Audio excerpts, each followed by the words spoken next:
Alexandre Lemaire et Omblin Roche. Europe 1, il est 6h42. On revient ce matin sur l'ultimatum de Bercy aux industriels de l'alimentaire. Bruno Le Maire leur donne jusqu'à la fin du mois pour baisser les prix. Le ministre de l'économie accuse l'industrie agroalimentaire de ne toujours pas jouer le jeu face à l'inflation. Vous en parlez ce matin avec votre invité Alexandre, Dominique Chargé, qui est le président de la coopérative agricole. Bonjour Dominique Chargé. Bonjour. Vous représentez et défendez le modèle des coopératives agricoles et agroalimentaires. C'est la moitié, on le rappelle, de la production agricole française. 40% de l'agroalimentaire à travers les marques qu'on retrouve dans les rayons. On attend tous, évidemment, la sortie de l'inflation. Où en sont vos coûts de production actuellement, ce printemps ? Alors on reste aujourd'hui sur des coûts de production à la fois dans nos élevages et dans nos entreprises qui sont élevés. Ils sont élevés parce que dans nos élevages, nous sommes toujours dans une production qui est indexée sur l'inflation que nous avons eue, sur les achats que nous avons faits en 2022. Par exemple, aujourd'hui, dans mon exploitation, j'utilise des engrais que j'ai achetés en 2022 et que j'ai payé 3 fois plus cher qu'en 2021. Voilà, on précise que vous êtes éleveur de vaches laitières et de volailles.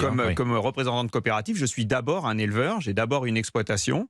Et donc nous avons aujourd'hui des intrants. Pour l'alimentation de mon troupeau, c'est la même chose. Nous avons toujours aujourd'hui des coûts d'alimentation qui sont 30% plus chers parce qu'ils sont indexés sur le prix des céréales et le prix du soja que nous avons eu l'année dernière. Dans l'agriculture, nous sommes dans les temps longs. Il y a eu un temps long pour que l'inflation vienne sur les coûts de production et donc sur le prix de l'alimentation. Il y aura un temps long aussi pour que la déflation, la baisse des cours de matières premières vienne impacter aussi à la baisse les prix de nos productions et les prix de l'alimentation. Alors temps long quand Emmanuel Macron dit espérer un tassement de l'inflation autour de l'automne. C'est quoi ? C'est un horizon qui vous paraît réaliste, optimiste ? C'est difficile de le dire aujourd'hui pour plusieurs raisons. C'est que nous ne maîtrisons pas encore tous les facteurs de production. Pour l'instant, les cycles de production, par exemple des céréales, sont plutôt bien orientés et nous devrions avoir une récolte, en tout cas à ce stade, qui serait correcte et qui permettrait sans doute de confirmer une baisse, une pression à la baisse sur les prix et donc une déflation, une baisse des prix sur toute l'alimentation qui utilise des céréales. Après la grande distribution la semaine dernière, le ministre de l'économie, Bruno Le Maire, reçoit les industriels ce mercredi à Bercy. Il leur donne, il l'a dit, une forme d'ultimatum. Il leur donne jusqu'à la fin de ce mois de mai pour baisser les prix. On a une inflation alimentaire qui tourne autour de 17%. Vous comprenez ce coup de pression du gouvernement, Dominique Chargé ? Alors, déjà, l'inflation à 17% en France, elle est une des plus faibles en Europe, puisque l'inflation, par exemple, en Allemagne est de 21%. Elle est en moyenne en Europe de 18%. Et donc, l'inflation en France a été contenue. Elle était notamment contenue parce que l'an dernier, sur l'année 2022, ce sont nos entreprises qui ont pris dans leur marge pour faire en sorte que l'inflation soit maîtrisée et que l'augmentation de l'alimentation soit contenue pour les consommateurs. Donc, je ne comprends pas aujourd'hui cet empressement parce que je viens de vous le dire, aujourd'hui, nous n'avons pas d'impact dans nos coûts de production de la baisse des matières premières. Évidemment, si ce que je vous disais tout à l'heure se confirme, il y en aura. En revanche, ce que je peux vous dire, c'est que nous sommes les coopératives agricoles, nous sommes des entreprises des territoires, nous faisons le lien entre la production agricole et l'alimentation.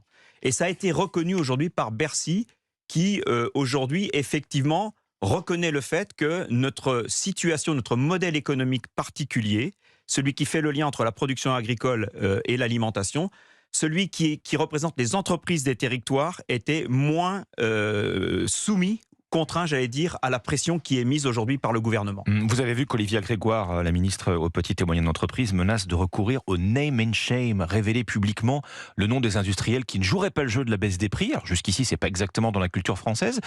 Qu'est-ce que vous pensez ? On sent que ça se tend quand même. Il y a un bras de fer entre le gouvernement et la filière agroalimentaire. Les choses se tendent, Dominique Chargé.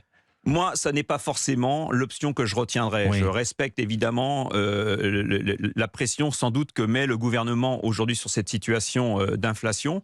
En revanche, moi, ce que j'appelle, c'est à la responsabilité des acteurs de la chaîne alimentaire.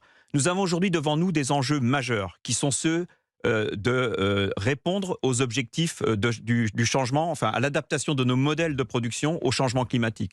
Nous avons tous vu à quel point notre chaîne alimentaire avait présenté de la vulnérabilité, de la fragilité quand nous étions en période Covid ou au déclenchement de la guerre en Ukraine. Nous avons donc à reconquérir cette souveraineté alimentaire. Et donc moi j'appelle plutôt à cette responsabilité, un travail collectif et à faire un nouveau pacte au sein de la chaîne alimentaire avec la société. Dominique Chargé, ici même sur Europe 1, il y a quelques jours, le spécialiste de la consommation Yves Puget nous disait qu'il ne fallait plus espérer désormais retrouver les niveaux de prix d'avant Covid. Vous partagez cette conviction? Les prix alimentaires aujourd'hui sont trop élevés, mais ils étaient au contraire trop bas avant la crise sanitaire? Absolument, parce que nous avons vécu 10 années de déflation, entre, j'allais dire, 2012-2013 et jusqu'à un passé récent, jusqu'à l'année dernière. Nous avons vécu 10 années de déflation, pratiquement une baisse de 10% sur les produits de vente que nous faisons, nous, vers nos clients.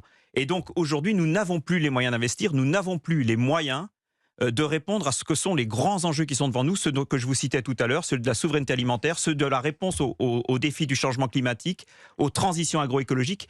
Et nous avons, sur les 20 dernières années, désindustrialisé aussi, comme l'ensemble des autres secteurs industriels, désindustrialisé l'agroalimentaire, et nous devons aussi réinvestir dans la modernisation. La coopération agricole a sorti l'année dernière, ce printemps, un rapport sur la réindustrialisation dans lequel nous avons mis en évidence la nécessité de la décarbonation de nos chaînes alimentaires, la nécessité de la modernisation par la robotisation de nos entreprises et celui de l'attractivité de nos métiers. N'oublions pas qu'un agriculteur sur 2 va quitter son exploitation dans les 10 ans qui viennent et que nous avons du mal à recruter dans nos entreprises. Nous devons rendre nos métiers plus attractifs, présenter de meilleures possibilités de carrière à nos salariés. C'est l'un des gros défis effectivement de la filière. Merci Dominique Chargé, président de la coopération agricole. Je vous rappelle que vous avez publié Idées reçues sur les coopératives agricoles. C'est au Cavalier Bleu. Merci à vous. Merci beaucoup. Europe 1, il est 6h40.